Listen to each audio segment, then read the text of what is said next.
Here's a little video from inside. You can see the skid steer there. One truss looks like it busted right over the top of it. Not too bad a shape. This doesn't look, my log splitter doesn't look touched.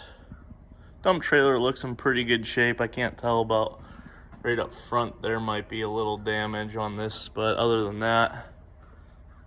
And then there might be a little bit of damage up in the cab there, but in all, nothing got too damaged here, except for my blue tractor took some damage on the roof pretty good. Green tractors that took some damage, and I don't know about my dad's 2020 back there behind the skid steer. It was pretty crazy in here how it just busted up through. At least the wood gave, and it's actually still up over.